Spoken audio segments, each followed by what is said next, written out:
Assalamualaikum warahmatullahi wabarakatuh.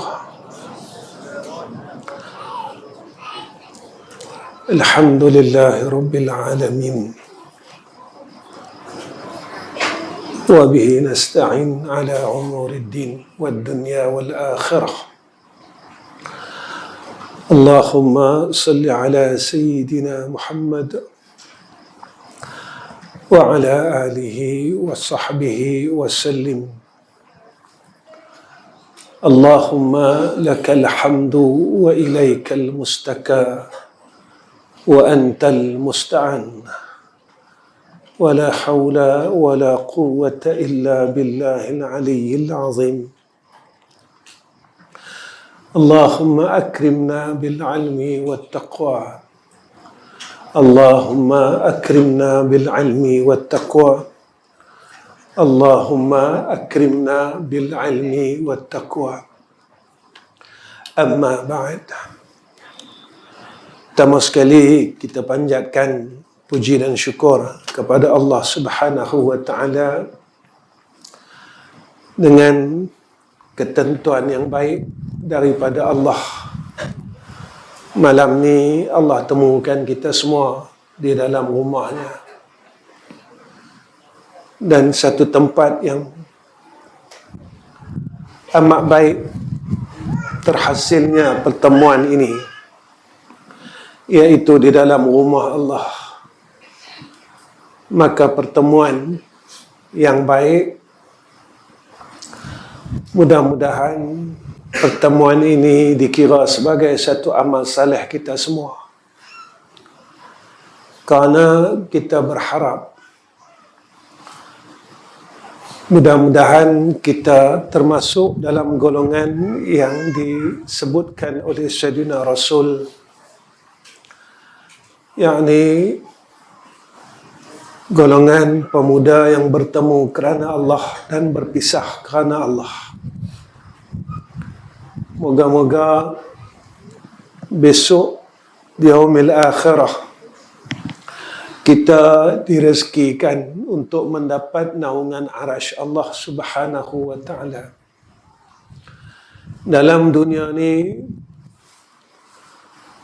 kita boleh buat sesuka hati kita. Kita boleh buat semau-mau mengikut nafsu kita. Tapi di akhirat kita kena ikut apa yang telah ditetapkan oleh Allah. Kalau kita susah di sana, maka untuk mendapat kesenangannya kita kena berusaha semasa di dalam dunia ni. Kalau kita dah sampai sana, kita tak mampu buat apa dah. Sebab di akhirat bukan tempat untuk kita beramal. Di akhirat adalah tempat untuk kita menerima apa yang telah kita amalkan di dalam dunia. فَمَنْ يَعْمَلْ مِثْقَالَ ذَرَّةٍ خَيْرًا يَرَهُ وَمَنْ يَعْمَلْ مِثْقَالَ ذَرَّةٍ شَرًّا يَرَهُ. Sekalian yang dirahmati oleh Allah Subhanahu wa taala, malam ni kita kisahkan seperti mana yang diminta oleh pihak masjid. Kita berkisah tentang untuk mendapat keredaan ibu dan ayah. Malam ni kita jangan letak diri kita sebagai ibu, sebagai ayah. Kita letak diri kita sebagai anak. Sebab kita pernah ada ibu, kita pernah ada ayah.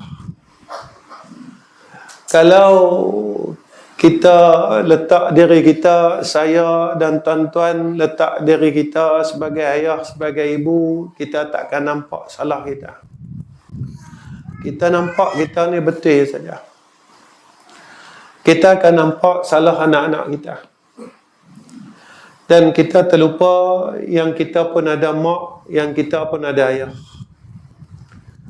Yang kita pernah duduk tempat anak itu sendiri. Tetapi bila kita bicarakan masalah ini, kita letak tempat kita sebagai ibu, sebagai ayah, kita takkan nampak akan kesilapan kita. Kita akan nampak salah anak-anak kita. Jadi malam ni saya letak diri saya sebagai seorang anak. Tuan-tuan letaklah diri tuan-tuan sebagai seorang anak. Kalau kita kata mak saya tak ada dah, ayah saya tak ada dah, maka peluang dua pintu syurga itu pada kita dah hilang. Jalan untuk kita masuk syurga dengan pintu ibu dan pintu ayah ni tak ada untuk kita. Peluang tu dah tak ada. Maka kita kena usaha pergi cari jalan mana aku nak masuk syurga. Yang Nabi sebut banyak jalan untuk kita masuk dalam syurga. Antara yang kita dengar, tuan-tuan, malam ni saya kena slow sikit sebab saya penat. Last minggu ni saya kena penat. Itu mungkin tuan-tuan lagi tanya pasal apa Ustaz slow. Ya, saya slow sangat sebab saya kena penat. Lagi kalau saya deras sikit, saya kena makan ubat lah. Saya kena penat. Nah, Abang Mai kata tanda mati tu kat kita dah ada. Tanda mati tu kat kita dah ada. Ya. Tapi kita ni duk belagak ni. Kita tak sedar diri. Kita duk fikir hidup lah. Fikir hidup ni tak pernah berhenti. Daripada muda sampailah.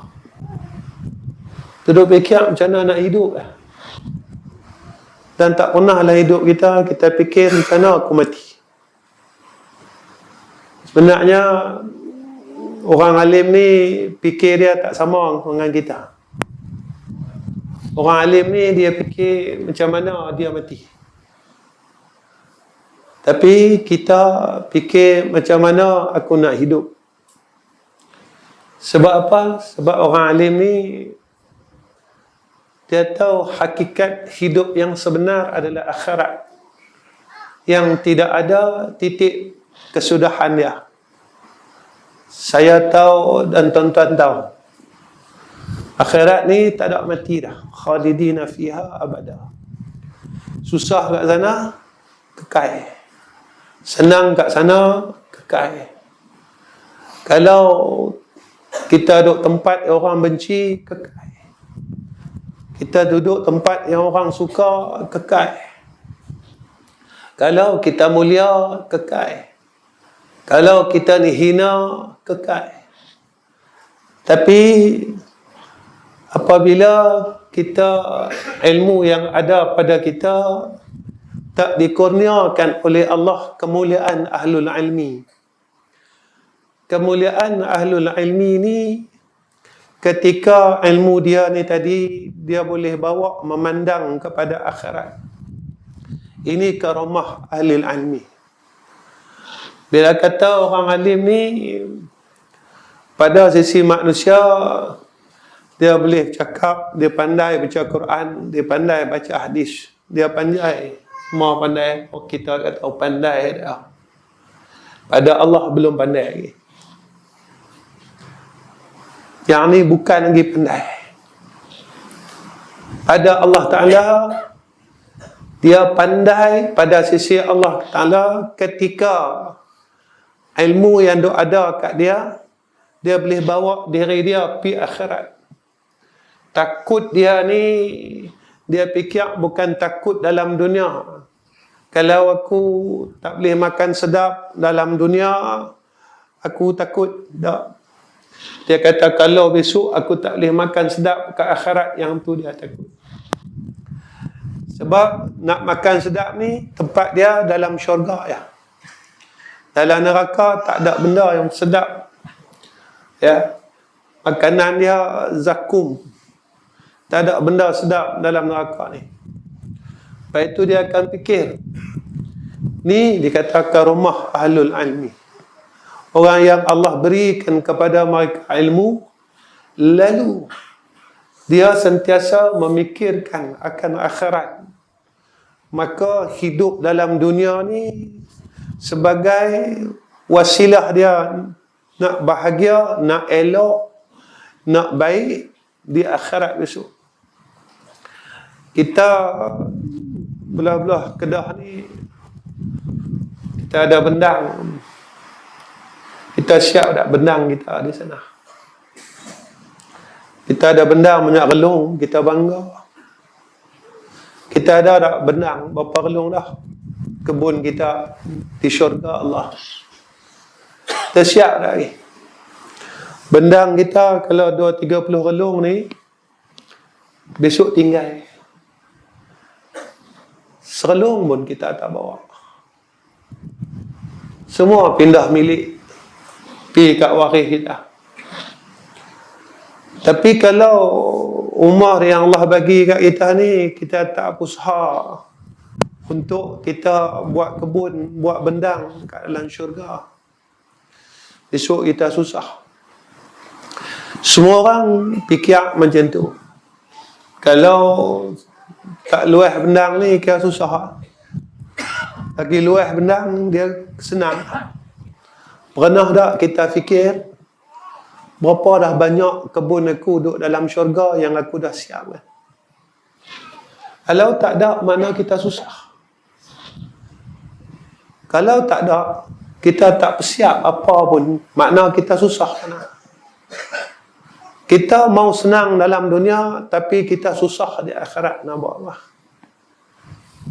Kita mau hidup kita bagus dalam dunia, tapi kita susah dekat sana nak buat apa? Kita mau sihat dalam dunia, tapi di sana kita sakit nak buat apa? Dalam dunia ni, kalau kita sakit, kita cukup takut. Kita usaha cari ubat. Tapi akhirat kita dah lama sakit dah. Malam ni kita bincang tempat seorang anak. Sa'altun Nabi sallallahu alaihi wasallam, ayyul amali ahabbu ila Allah? Qala as-salatu ala waqtiha. Qala thumma ayyu? Qala birrul walidain. Qala thumma ayyu? Qala al-jihadu fi sabilillah. Ibnu Mas'ud berkata, aku pernah bertanya kepada Rasulullah sallallahu alaihi wasallam, amalan apakah yang paling dicintai Allah? Allah sayang. Amalan apa yang Allah sayang? Kita, kalau orang sayang kat kita, kita cukup seronok. Pernah tak kita fikir, kalau aku ni Allah sayang aku? Dalam hidup ni kita usaha nak cari kasih sayang orang. Ya, orang sayang kat kita. Kenapa kita tak mau usaha bagi Allah sayang kat kita? Orang sayang kat kita, satu hari dia jumpa buruk kita, dia tukar kasih dan sayang tu kepada kebencian. Walaupun dia nampak 1000 kebaikan kita, mai satu saja buruk kita, hilang habis kasih sayang. Allah dah 1000 keburukan kita yang Allah dah tengok. Kita buat mai satu saja kebaikan, iaitu taubat. Allah terus sayang kita. Inna Allaha yuhibbut tawabin wa yuhibbul mutatahhirin. Tapi kita masih lagi memilih orang daripada Allah. Allah tengok 1000 kejahatan kita, bukan 1000 kita buat jahat, juta lebih pada itu. Kita buat mai pada Allah Ta'ala satu saja kebaikan, iaitu taubat. Lalu Allah tak pandang beribu-ribu, berjuta-juta kesalahan, dengan sekali saja kita mai buat baik. Manusia ni kita bawa mai 1000 kebaikan kat dia. Sekali je kita buat jahat dan dia tahu jahat kita. Dia padam 1000 kebaikan, dan 1000 kebaikan kita tu hilang, dan dia akan ulang-ulang satu kejahatan itu. Inilah manusia. Sebab itu tuan-tuan, cari kasih sayang Allah Ta'ala. Kita dah lama buat kerana orang, cari kasih orang, buat supaya orang pandang kita, buat supaya orang tengok kita, puluhan tahun dah, supaya orang jangan kata kat kita, puluhan tahun dah. Bila umur kita telah uzur ini, apa salah dia? Kita tukar kehidupan kita. Kita pergi cari Allah.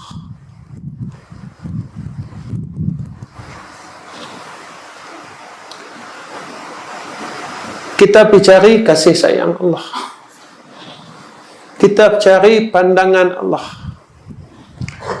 Kita pergi cari apa yang Allah suka. Walaupun semua orang tak suka kita, tapi Allah suka kita. Apa kata Rasulullah? Apa kata Ibn Mas'ud?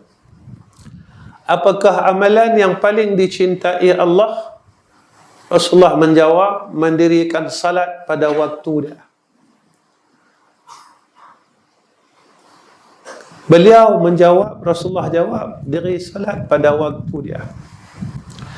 Ibn Mas'ud bertanya kembali kepada Rasulullah, kemudian apa? Jawab Rasulullah, berbakti kepada orang tua, buat baik dengan mak bapak. Saya kena tanya diri saya, tuan-tuan kena tanya diri tuan-tuan, banyak mana kita dah buat baik dengan mak bapak kita? Banyak mana? Banyak mana kita dah buat baik dengan mak bapak kita? Saya kena tanya, tuan-tuan kena tanya. Sebab apa? Sebab perkara ini adalah perkara yang diwajibkan atas seorang anak.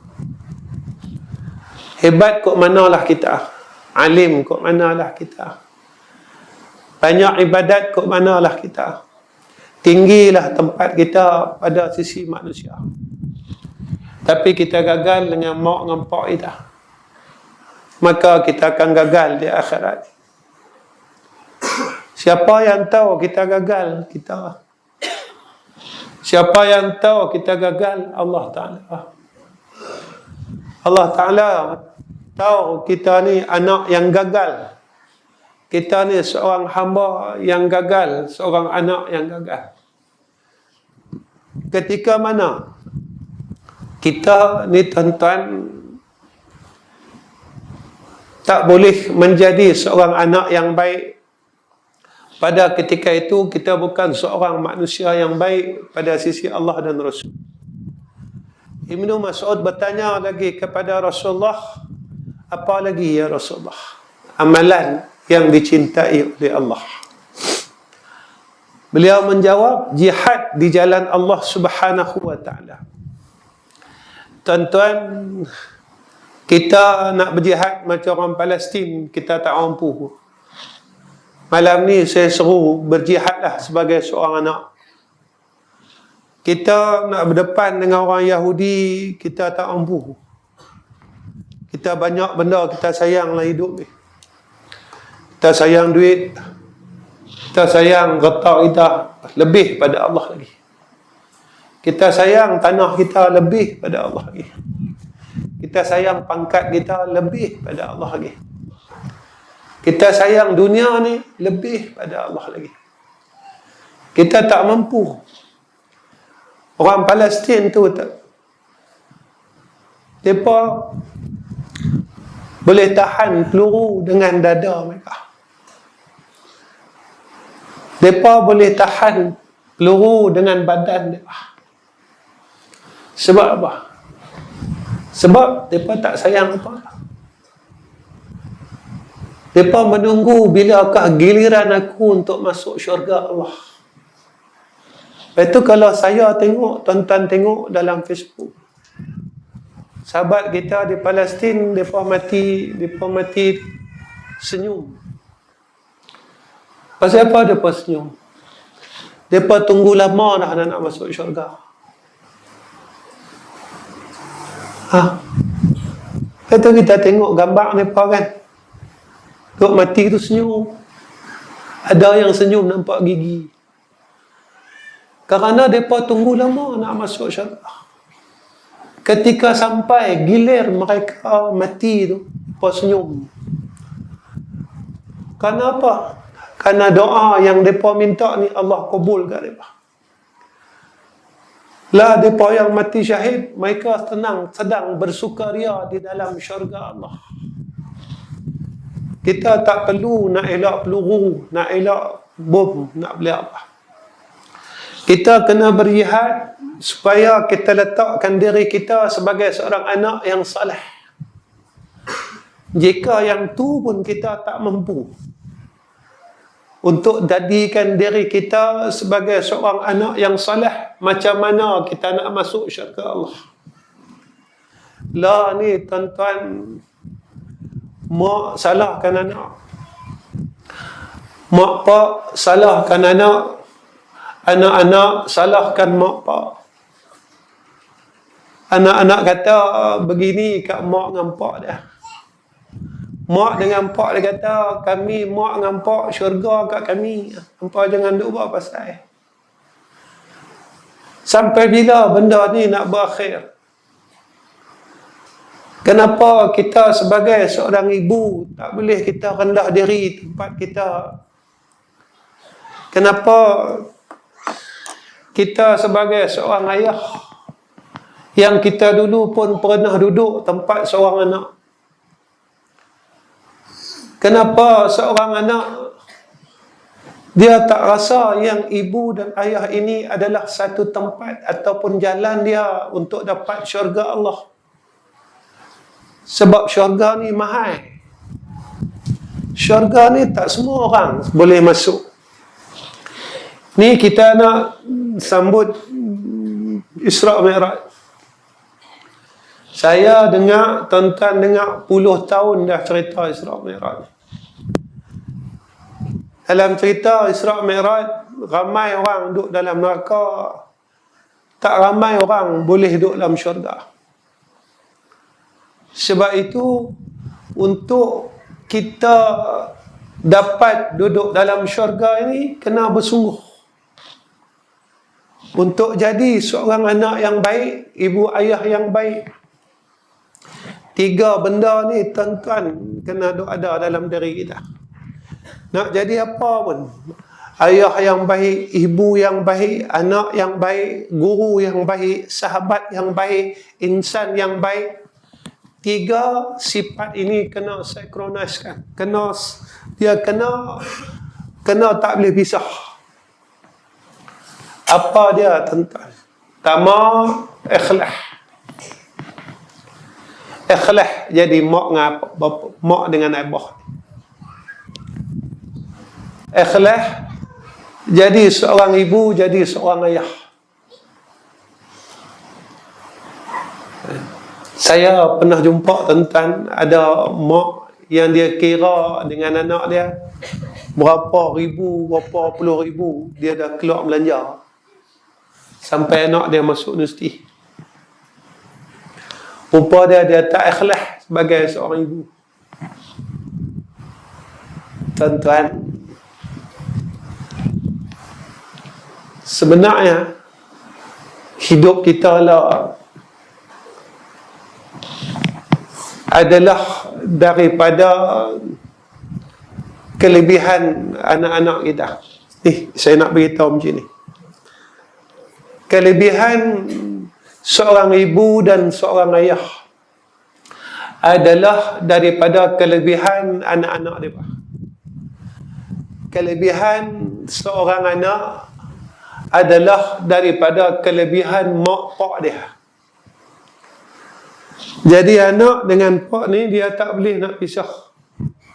Jangan kita kata pak, mak macam ni, macam ni, macam ni, anak macam ni, macam ni, macam ni.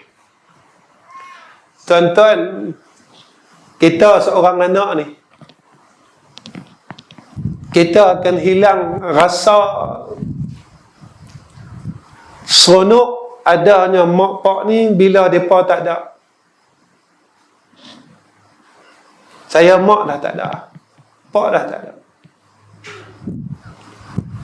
Masa tu baru kita tahu nikmatnya adanya ibu, adanya ayah.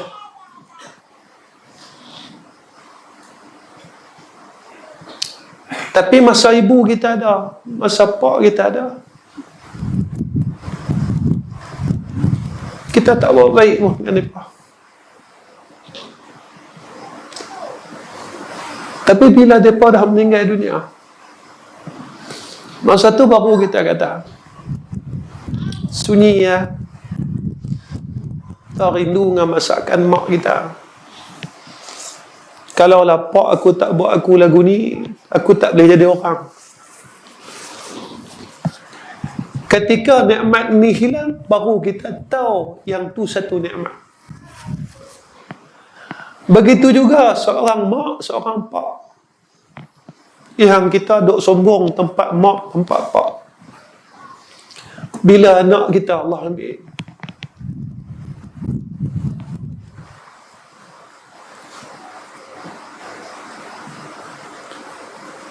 Allah ambil anak kita. Saya pernah jumpa tentang seorang ayah yang telah solat jenazah anak dia 6 orang. Dia kata apa? Allah bagi rezeki kat saya. Saya semayang mayat anak saya 6 orang, Ustaz. Dia meninggal bukan dia muda, 40, 50. Pak dia tu umur dekat 90. Tuan-tuan, nak abang mai, anak satu nikmat daripada Allah. Sampai Nabi Ibrahim minta dengan Allah, Rabbi habli minas salihin, fabashsharnahu bi ghulamin halim. Mak dengan pak ni satu nikmat. Satu nikmat yang tak ada galang ganti dah. Sebab itu, kalau kita ni tuan-tuan sombong dengan tempat kita, anak sombong dengan tempat anak, mak pak sombong dengan tempat mak pak ni tadi, pada ketika itu anugerah yang Allah berikan kepada kita tidak boleh menjadi asbab kita jadi orang baik. Tuan-tuan, seorang anak ni dengan mak pak dia kena buat apa? Pertama, dia tak menyinggung perasaan orang tua dia. Ini yang Allah sebut dalam Quran. Dalam Al-Isra ayat 23. Wa qada rabbuka alla ta'budu illa iyyahu wa bil walidaini ihsana ila al-akhir al-ayat. Allah suruh kita buat baik dengan mak pak kita. Jangan sampai kita ni uf dengan mak kita, dengan pak kita. Fala takul lahuma uf wala tanharhuma wa kul lahuma qawlan karima. Saya ambil sikit-sikit ayat ni. Saya nak tanya, dalam hidup kita berapa kali kita ada mak kita?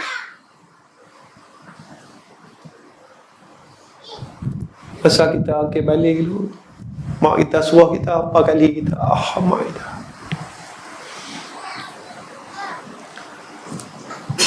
La tuan-tuan, kita tak ada apa.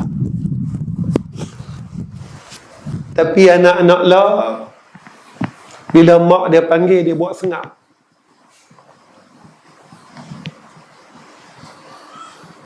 Tuan-tuan perasan tak? Saya ada cucu, tuan-tuan ada cucu. Saya ada 16 cucu. Kita tengok budak lah, bila mak dia panggil, dia buat sengap, tuan-tuan. Ketika budak ni dia buat sengap, kita sebagai seorang ayah, kita tahu betapa sakitnya hati seorang ibu pada waktu tu. Dia tak suka dengan mak dia, dia tak suka apa yang mak dia suruh, dia sengap saja. Pada masa itulah dia telah menjadi anak yang derhaka. Saya selalu pesan kat murid saya ada 3 madrasah. Saya kata, saya reda kalau hampa ni bodoh, tetapi hampa menjadi anak yang saleh, yang boleh menyejukkan hati mak bapak hamba. Tetapi saya tidak akan reda sekali-kali jika hampa apai 30 juzuk. Tapi hampa telah menyakiti akan hati mak dan ayah hampa. Seorang ayah, saya bercakap sebagai seorang ayah. Kita ni tuan-tuan, kita usaha nak sampaikan najat anak-anak kita. Keperluan dia. Sampai kita sanggup berhutang, kita tak beritahu dekat mereka yang kita berhutang. Seorang ibu pun sama. Dia sanggup gadaikan harta dia, barang kemas dia untuk besarkan kita. Dan seorang anak, ketika dia bertemu dengan perkara yang tak sesuai dengan jiwa dia, saat itu dia tak pernah nampak akan pengorbanan ibu dia, pengorbanan ayah dia. Tuan-tuan, lalu saya lalu. Tuan-tuan, lalu perkara ni, saya lalu. Bagi seorang ayah, dia tak perlu, dia tak mau anak dia balas dengan keuangan. Cukuplah kalau hampa boleh sayang kami. Cukuplah kalau hampa ambil tahu tentang diri kami. Hampa tanya kami dah makan belum? Hampa tanya kami sihat ke belum? Sihat ke tak? Walaupun hampa tak main tak beras pun tak apa. Tapi hampa tanya, mak makan tak lagi? Ayah makan tak lagi? Itu dah cukup dah buat kami kenyang.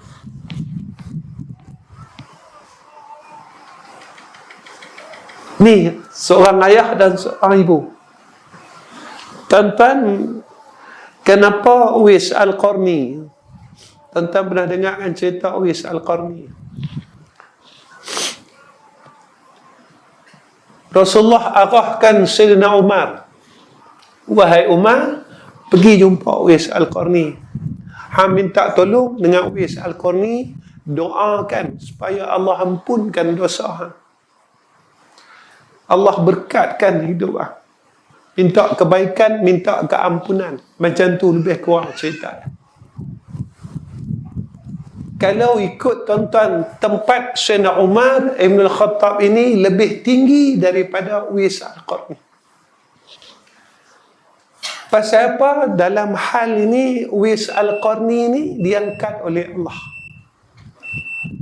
Satu je sebab. Sebab Uwais Al-Qarni dia memuliakan ibu dia. Kita tak boleh lawan tentang Uwais Al-Qarni ni. Uwais Al-Qarni ni tentang mak dia ni tak boleh jalan. Hajat mak dia nak pergi haji. Tuan-tuan tahu tak? Tiap-tiap hari dia berlatih angkat anak lembu. Tiap-tiap hari orang kata Uwais ni gila. Tiap-tiap hari dia angkat anak lembu, tuan-tuan. Rupa dia berlatih angkat anak lembu ni, tuan-tuan. Supaya badan dia kuat, dia boleh dukung mak dia pergi haji. Dia ni daripada Yaman. Supaya dia boleh dukung mak dia ni pergi haji. Tuan-tuan, Yaman nak sampai Mekah ni bukan dekat, tuan-tuan. Bukan kampung bukit kecil ni nak pergi Pantai Merdeka. Uwais Al-Qarni sampaikan hajat mak dia. Saya nak tanya, kalau nak duduk tempat Uwais Al-Qarni ni, kalau ada mak,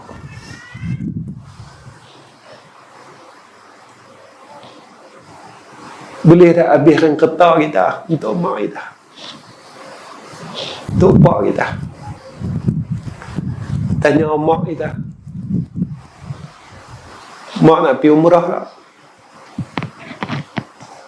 Saya nak dukung mak macam Uwais Al-Qarni, saya tak larat mak. Tapi saya boleh kerja sungguh-sungguh untuk saya impun kereta bagi mak buat umrah, bagi mak buat haji. Yang ni saja saya mampu mak. Saya nak ikut Uwais Al-Qarni, cara Uwais Al-Qarni saya tak mampu mak.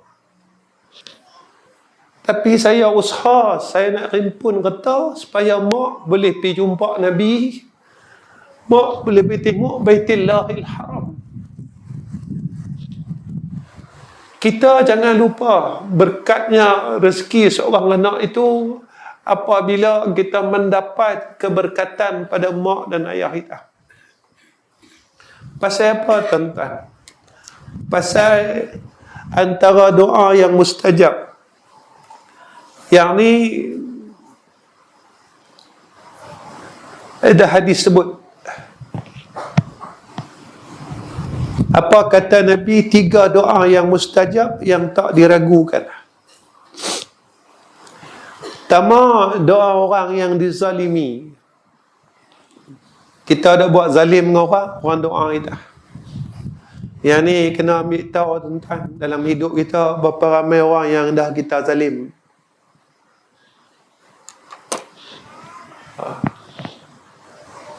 Saya sebelum cakap ni minta maaf lah.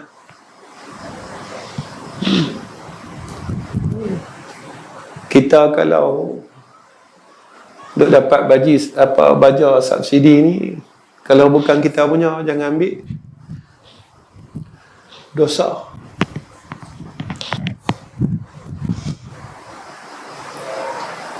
Dalam dunia ni orang tak tahu kita ambil, tapi Allah tengok kita.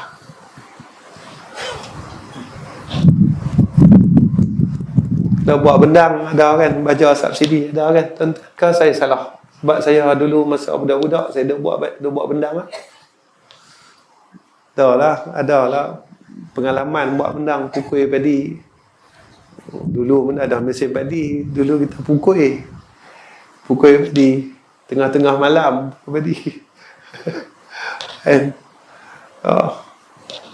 Kalau kita ada ambil hak orang lain, baja, tuan-tuan, ketika itu besok kita tak mampu nak pulang balik benda tu, kita nak minta maaf dengan siapa?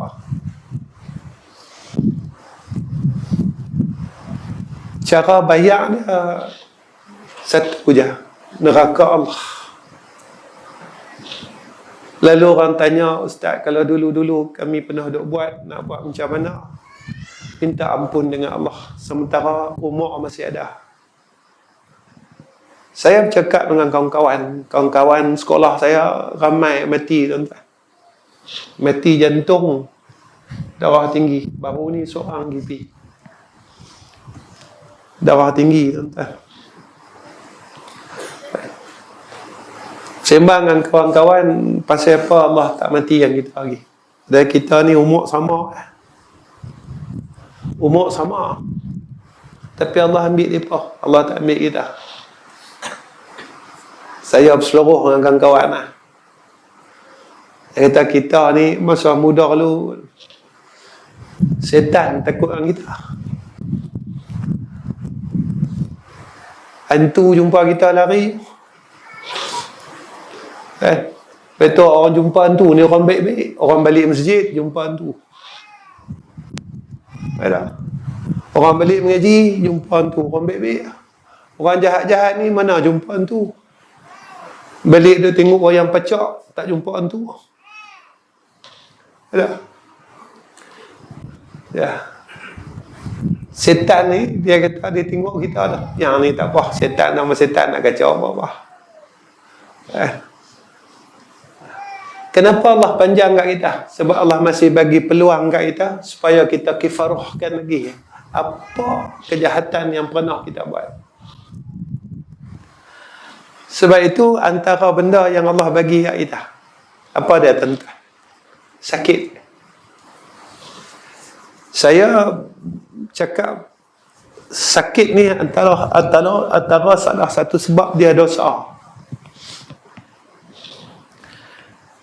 Lalu orang kata, orang tanya, Ustaz, Nabi Ayub macam mana? Jangan kita cerita level orang saleh. Kita cerita level kita.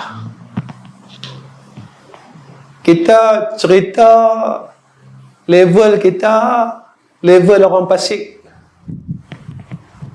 Level hak dulu kita ni buat dosa, buat maksiat, tak ingat. Kita jangan cerita Nabi Ayub, dia Nabi. Kita cerita ni, cerita tahap kita. Masa muda tinggal sembahyang. Masa muda kita tinggal puasa. Kita ambil barang orang. Kita ambil hak orang. Fitrah manusia ni biasanya dosa itu dia suka lupa. Kita hutang orang tak bayar. Kita dah buat senyap. Walhal orang yang mati ada hutang sampai Nabi tak mau sembahyangkan jenazah tu. Kita buat tak tahu dengan hutang. Tuan-tuan, ketika Nabi kata sakit ini menghapuskan dosa tiap-tiap hari dan Allah berikan rahmat tiap-tiap hari. Kita cerita tempat kita, jangan cerita tempat tok guru kita di orang soleh. Makna sakit yang ada dekat kita ni sebab dosa. Lalu orang tanya saya, Ustaz lah sakit dosa. Sebab saya bukan orang soleh. Sebab itu mati dalam keadaan sakit yang lama ni, lepas siksa kubur.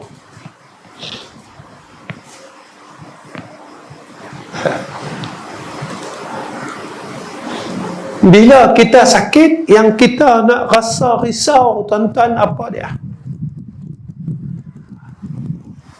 Sakit yang aku hadap ni cukup tak untuk Allah kifarahkan semua dosa aku selama aku dalam hidup ni?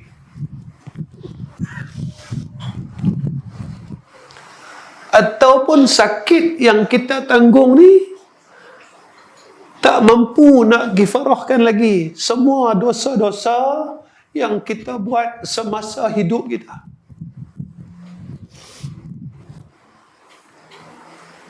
Siapa tahu salah sendiri kita? Siapa tahu salah kita? Kita.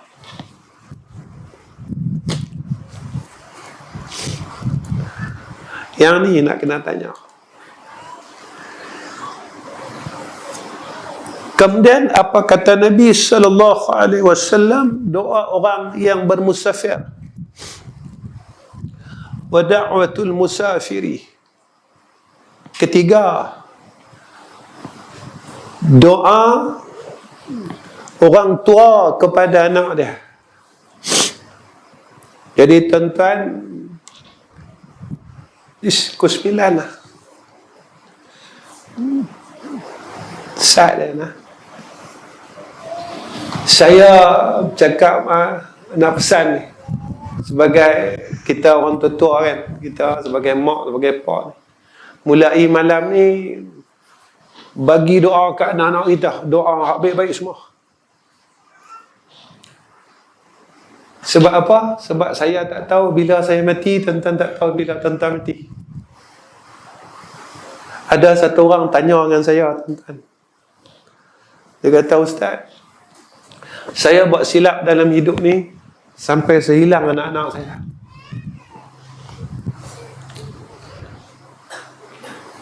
Bukan tak ada anak, ada, tapi dia tak rasa ada anak. Anak cuma tak buat tak tahu dengan dia. Saya kata apa? Masa yang ada Allah bagi kat kita, tak tahu banyak mana ni, kita usaha untuk dapatkan semula anak-anak kita. Sebab apa? Saya bercakap ni bukan untuk dunia, tuan-tuan. Saya bercakap ni untuk akhirat. 3 benda. Tuan-tuan tahu hadis ni, saya pun tahu hadis ni. Bila mati anak Adam, putih segala amalan. Tuan-tuan tahu kan hadis ni? Had nombor 3. Doa daripada anak yang soleh. Kalau masa hidup ni kita hilang dah anak kita, besok kita mati, kita tak akan dapat hak nombor 3 tu. Tuan-tuan, kalau anak-anak kita, mereka tak mau doakan kita tak boleh doa daripada anak-anak kita. Tuan-tuan pastikah kawan-kawan tuan-tuan mau doakan tuan-tuan setiap hari?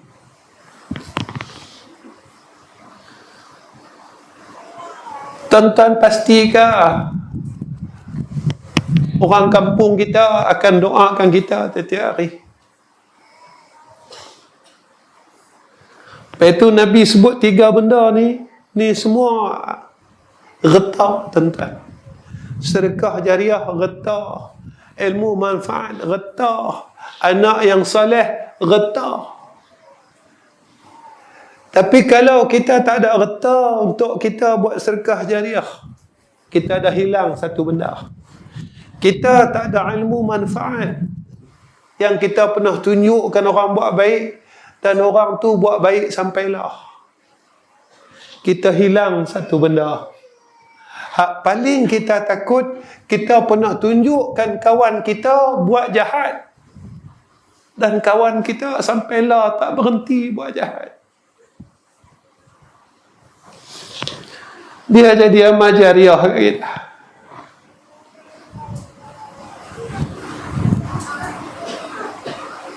Saya, tuan-tuan, saya jumpa kawan-kawan saya balik. Hebat dengan kawan saya. Saya kata hari ni aku berlepas tangan dengan apa? Sebab apa? Sebab takut kat sana besok mereka ni dakwa kita. Mereka heret kita. Di akhirat ni tuan-tuan, dia macam orang lemah. Janji mereka boleh selamat. Kita pula tak ada amal baik, tak banyak. Sembahyang sunat tak banyak, baca Quran tak banyak, sembahyang malam sampailah tak mampu. Buat baik tak mampu. Dan jahat dalam hidup kita, kita masih tak boleh bagi kurang. Mengumpat sampailah tak mau berhenti. Hasad dengki bergaduh tak mau berhenti.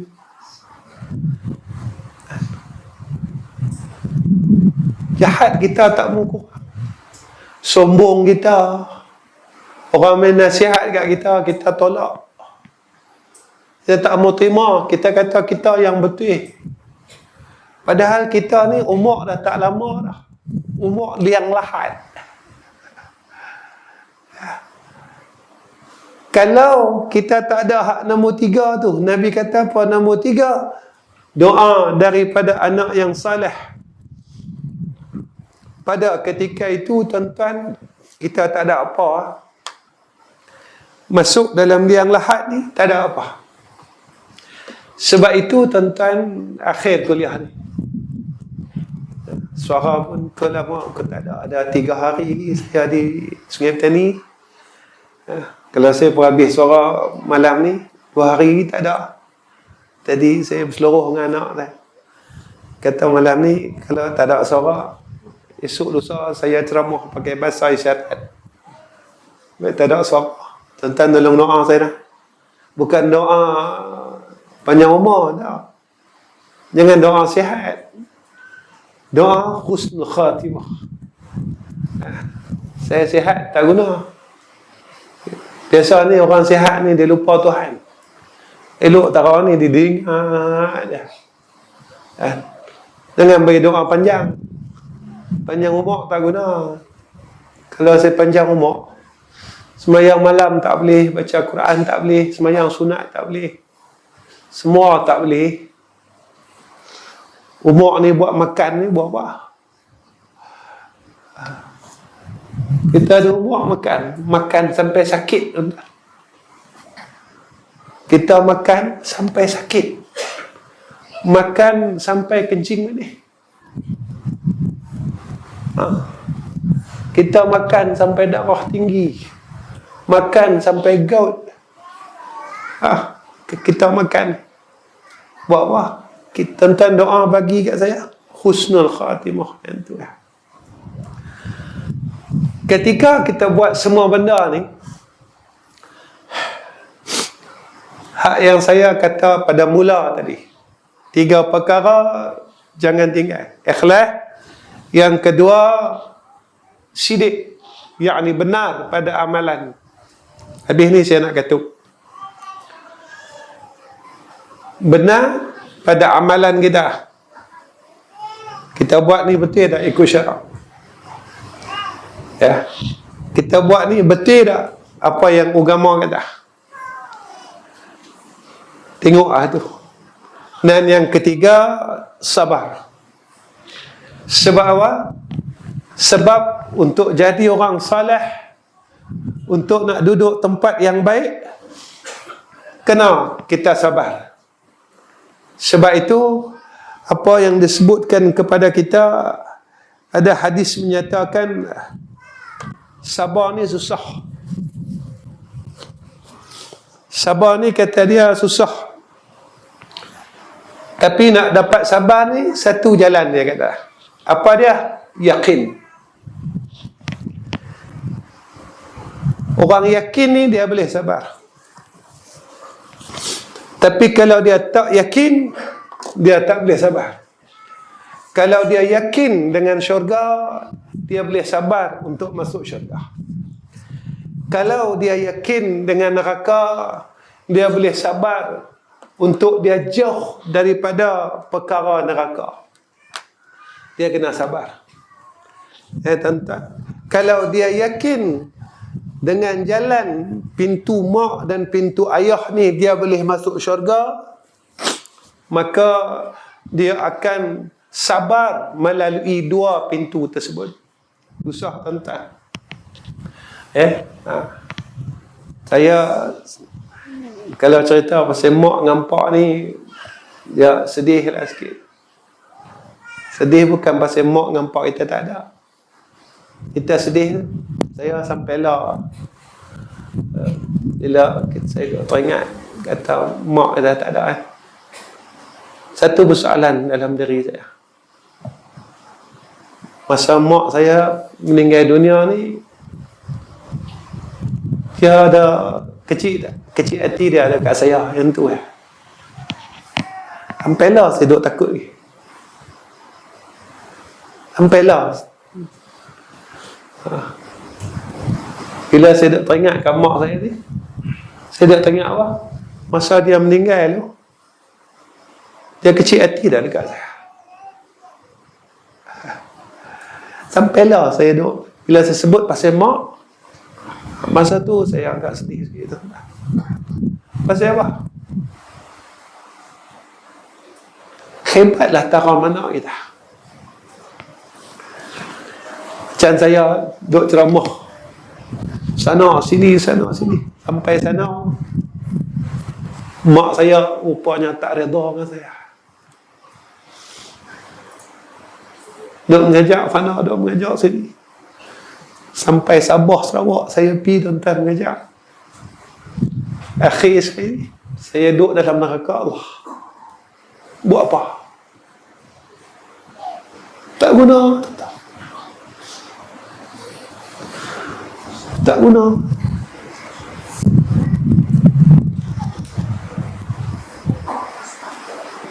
Dalam dunia ni tak apalah. Sampai sana. Sampai nun. Sampai akhirat nun. Dalam dunia ni kita boleh ikut kata kita boleh ikut alasan kita.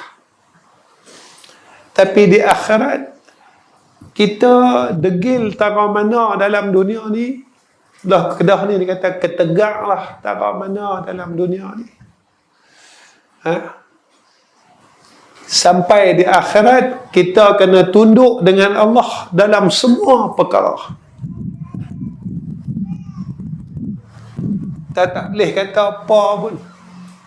Yang ni Allah ajar kita tiap-tiap minggu. Walau tara idzil mujrimuna nakisu ru'usihim 'inda rabbihim. Kita akan tunduk kepala kita di hadapan Allah Ta'ala.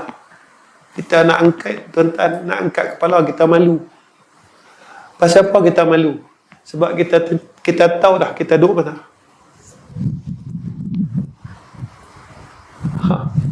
Ni Allah ajak. Tiap-tiap minggu Allah ajak.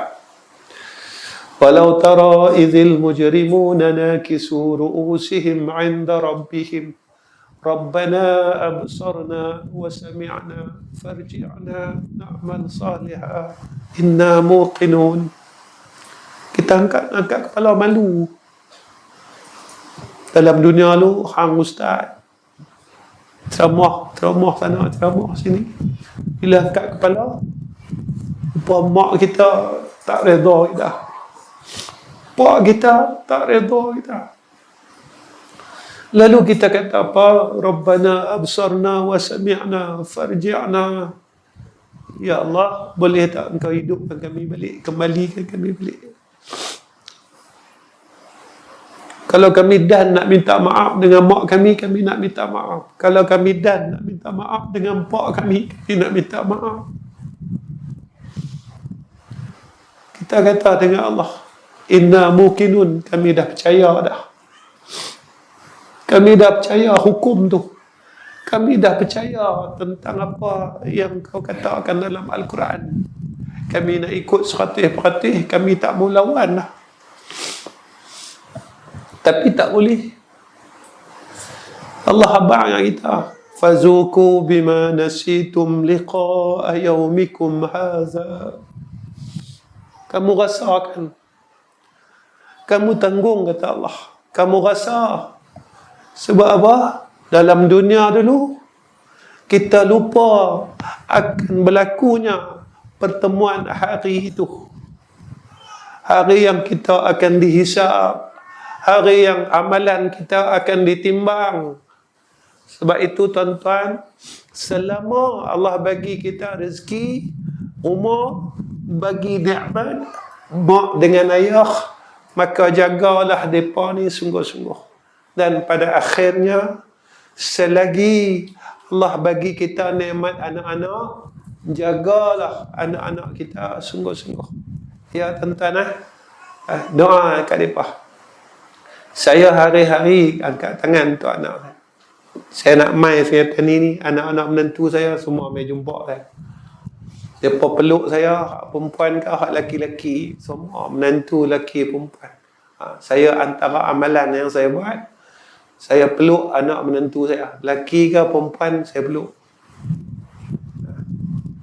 Saya peluk anak sulung saya umur 35. Saya cium pipi lagi. Lah. Umur 35. Saya masih lagi duduk dengan dia. Duduk atas riba anak saya. Saya masih baring atas riba. Bukan duduk patah. Baring atas riba anak saya.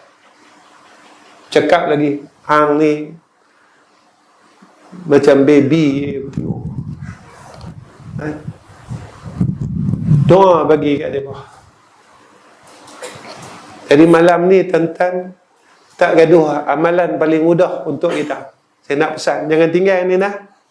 Amalan seorang ayah, seorang ibu. Ini bukan susah sangat. Doa anak-anak kita.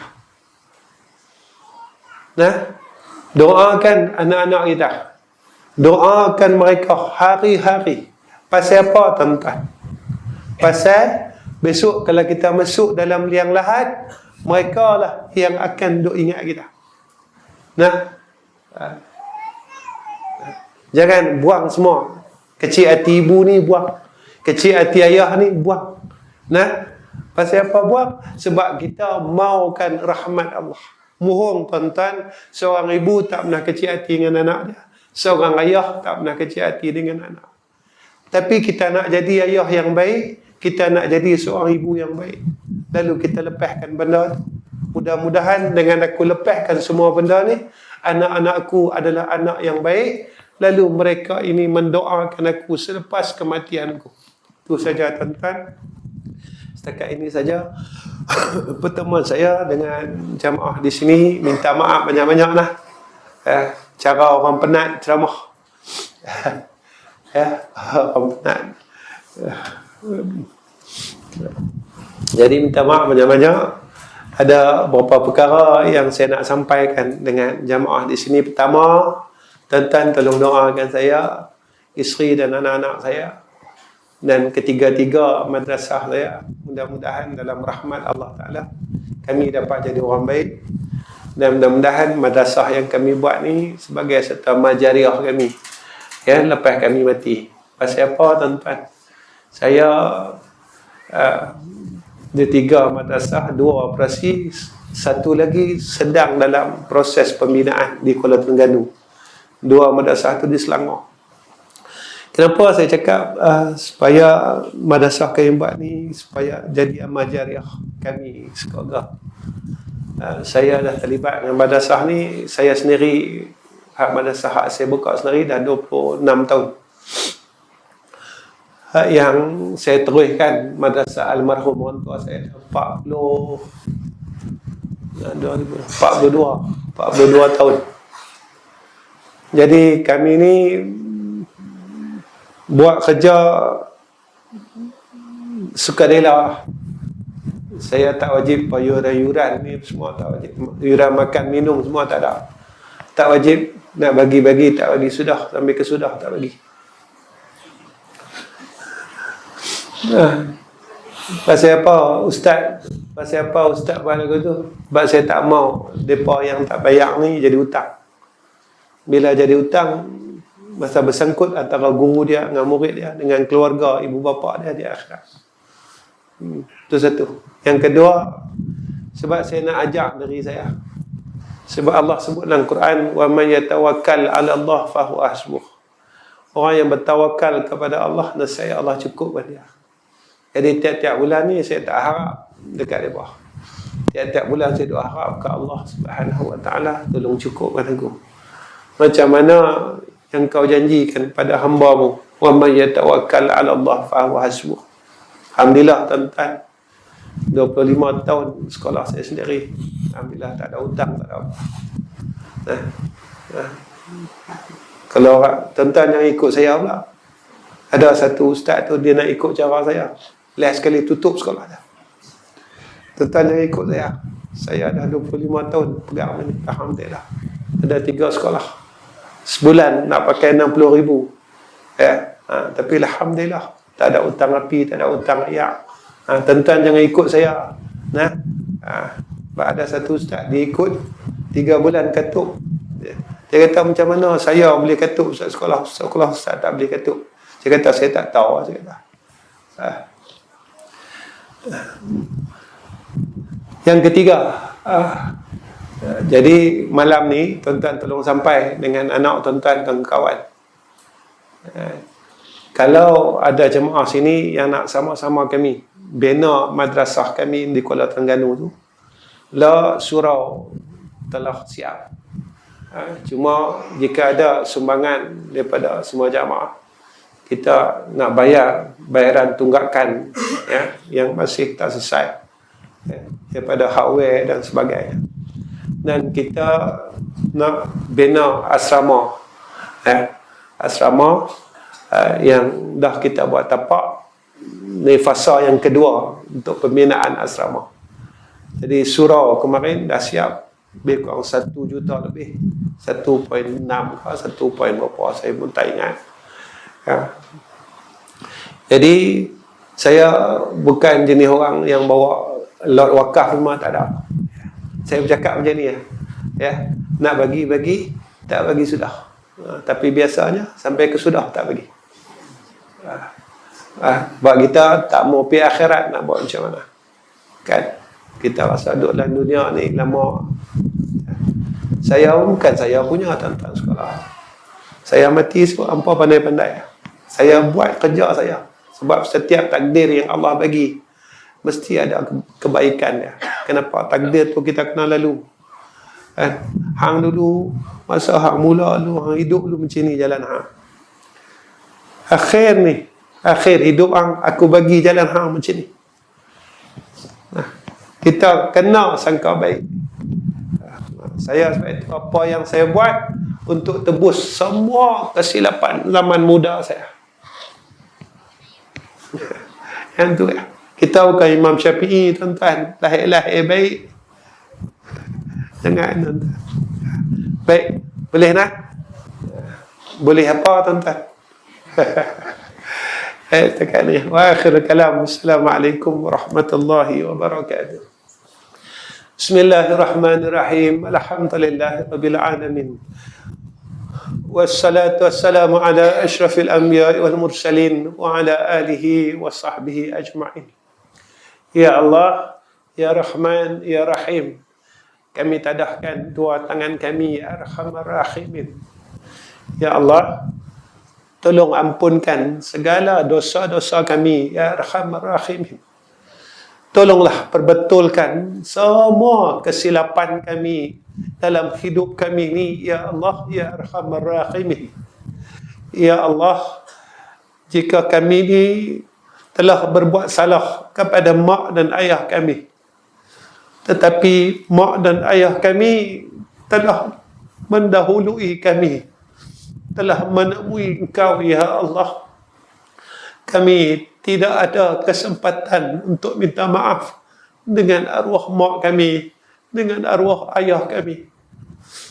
Tolonglah, Ya Allah, maafkan dosa kami sebagai seorang anak. Tolonglah, Ya Allah, keluarkan kami daripada golongan anak yang derhaka kepada dua ibu bapa kami. Ya Allah, Ya Tuhan kami mohon kepada Engkau, Ya Allah, maka jadikan kami, isteri kami, anak-anak kami sebagai seorang hamba yang baik. Ya Allah, Ya Arhamar Rahimin, tolonglah Kau jadikan anak-anak kami anak-anak yang saleh, Ya Allah. Anak perempuan kami, anak perempuan yang salehah. Menantu-menantu kami di kalangan menantu yang saleh dan salehah. Ya Allah, Ya Arhamar Rahimin, jika kami telah membuat kesilapan sebagai seorang anak, jangan Kau berikan kesilapan, Kau jadikan anak-anak kami juga silap, Ya Allah, Ya Zal Jalali wal Ikram. Ya Allah, Ya Arhamar Rahimin, tolonglah dengarkan doa kami, tolonglah terima doa kami, tolonglah mustajab doa kami. Kami tidak ada tempat lain untuk meminta dan memohon, Ya Allah, Kami hanya ada Engkau saja, ya Allah. Kami hanya ada Engkau saja, ya Allah. Kami hanya ada Engkau saja, ya Allah. Ya Arhamar Rahimin. Wa sallallahu ala Sayyidina Muhammad wa ala ali Sayyidina Muhammad. Walhamdulillahi Rabbil Alamin.